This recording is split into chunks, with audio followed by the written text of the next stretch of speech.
Brasileiros, eu sou navarro, nasci no interior do Paraná, moro em Curitiba, sou engenheiro civil, sou mestre em economia, advogado e hoje sou presidente do Partido Conservador PAC.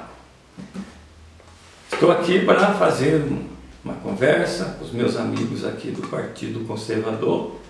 Inicialmente, por que o senhor escolheu engenharia civil como curso? Meu pai me inspirou na escolha do curso. Antes de fazer o curso de engenharia civil, eu trabalhava com meu pai construindo casas, né? E construímos a nossa própria casa e eu gostei de ser, já falei na época com meu pai que seria engenheiro civil. Foi minha primeira opção quando fiz o vestibular de engenharia civil na Federal do Paraná, onde eu passei em segundo lugar. No ano seguinte, eu já quis fazer economia, porque pensava em aliar a engenharia de construção de casas com a administração da economia. Como o senhor escolheu o curso de Direito? Porque o senhor é formado em engenharia civil, depois fez mestrado em economia, parece que não casa engenharia civil com Direito. Como é que o senhor escolheu o Direito? Pois é, eu fiz a engenharia civil e em paralelo com a economia. E quando eu terminei a engenharia civil, ainda não tinha terminado a economia.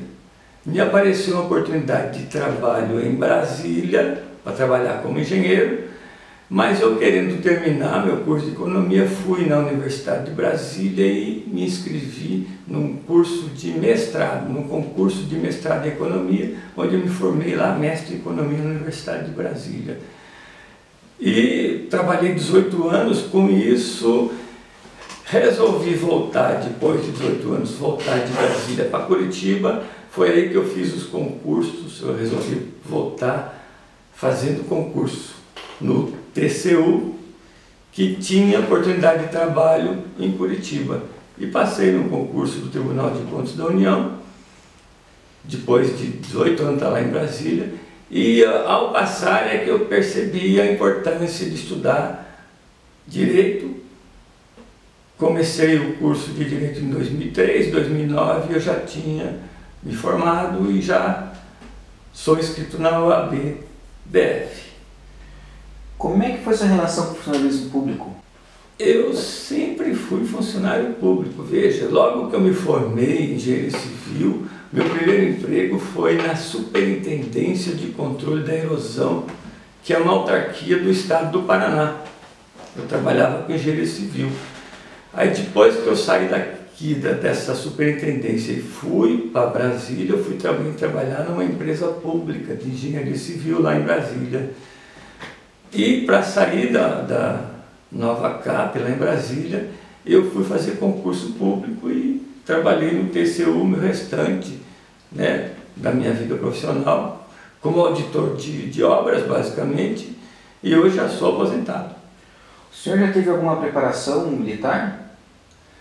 Não, minha única preparação militar foi um período de 6 meses que eu fiz na Polícia Federal, de papiloscopista policial federal. É uma preparação militar, né? Ensina-se toda a atividade física de luta, defesa pessoal, tiro, aprendi tudo lá. Sim. E a partir desse momento o senhor já se identificava como conservador? Como é que foi a sua relação com o conservadorismo? Olha, a minha relação com o conservadorismo apareceu já no meu curso de mestrado de economia, em 1983 eu comecei meu mestrado de economia.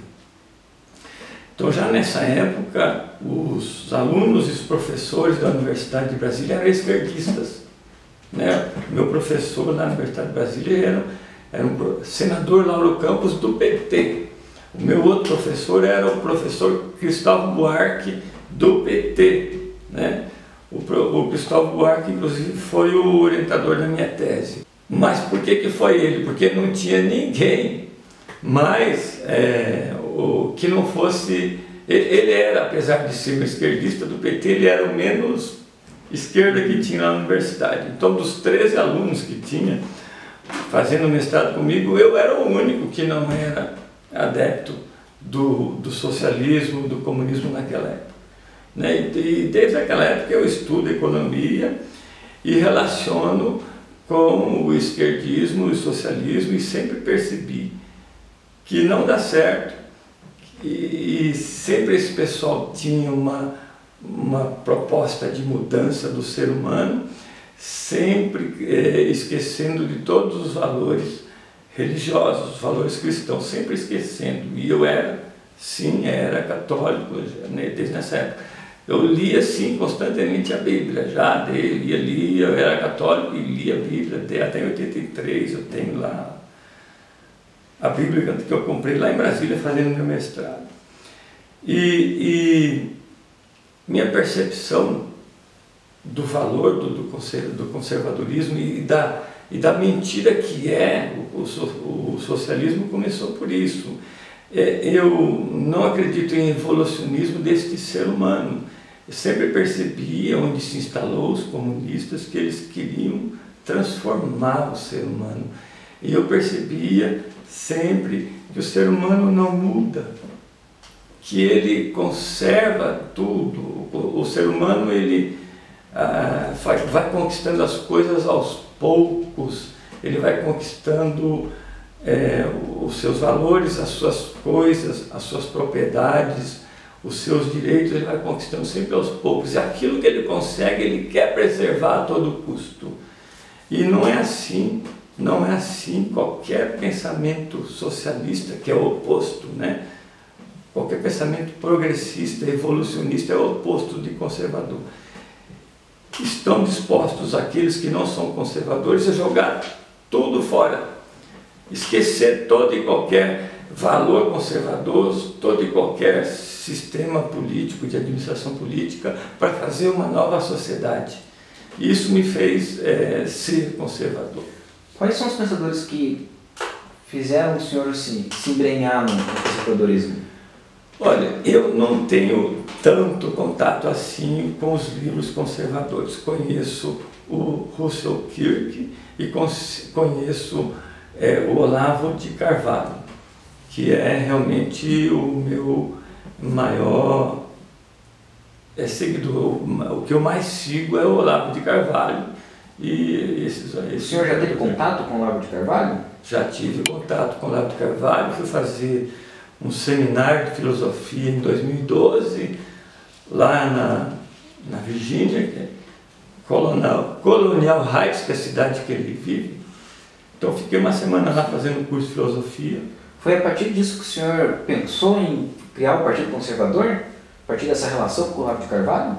Sim, depois dessa relação, de ler o Mídia Sem Máscara, né, que é o site do Olavo de Carvalho, e de diversos artigos, dos livros dele, é que eu senti que poderia criar um partido conservador com sucesso, porque faz falta até hoje para o brasileiro, e a constatação de que não existe sociedade democrática sem partido conservador.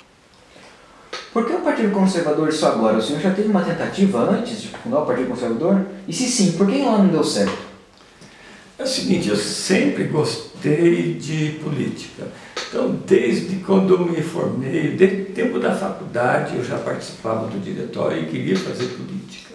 Mas a minha vida me obrigou a trabalhar, né? O trabalho me sustenta e quem trabalha muito não tem muito tempo para fazer política, essa é a verdade. Mas sempre eu estou ali ligado na política e sempre tentei, me aproximava dos partidos depois de 1980 que existiam e me aproximava, tentava ser candidato e os caciques dos partidos nunca me deixaram, né? E assim foi até que em 95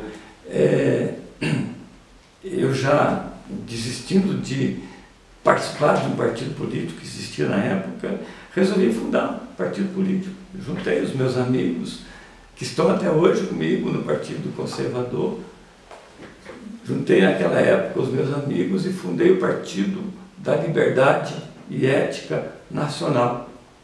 Já o estatuto daquele partido preservava a liberdade, preservava a propriedade, preservava os valores cristãos.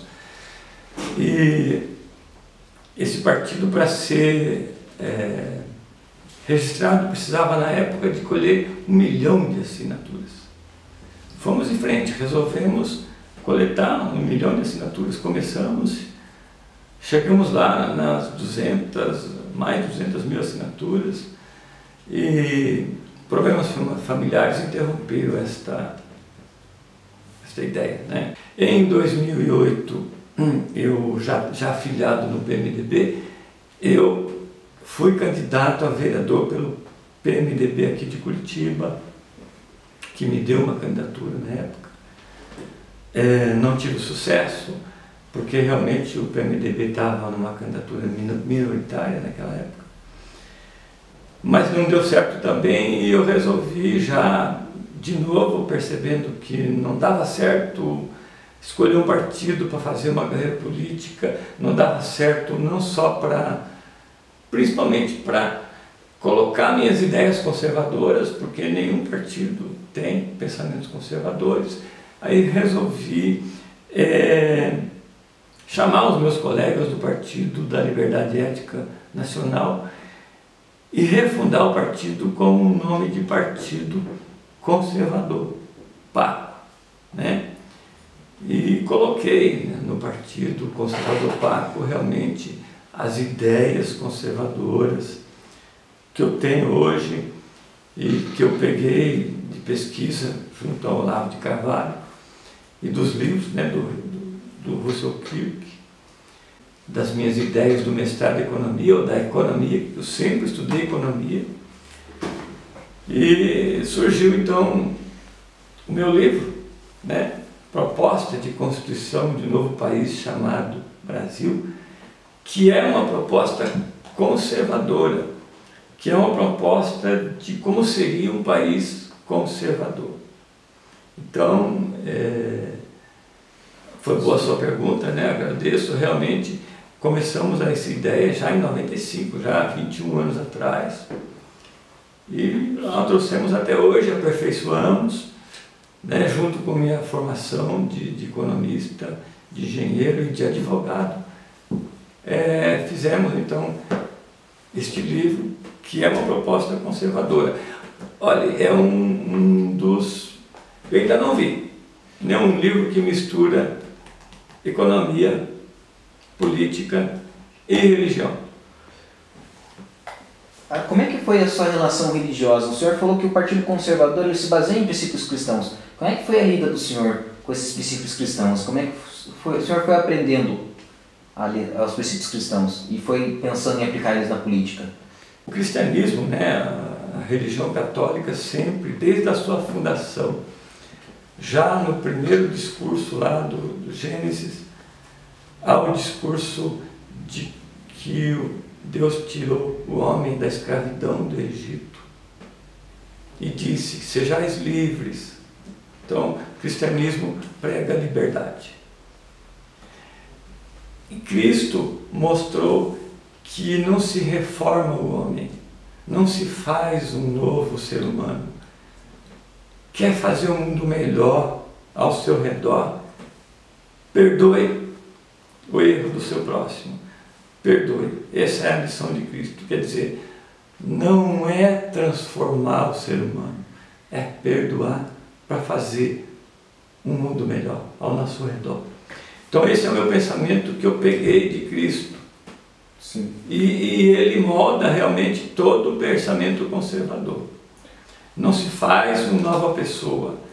O Estado é mais para servir o ser humano, principalmente só isso, para servir o ser humano e não para moldar o ser humano. Esse é o meu pensamento conservador que quero aplicar no Estado.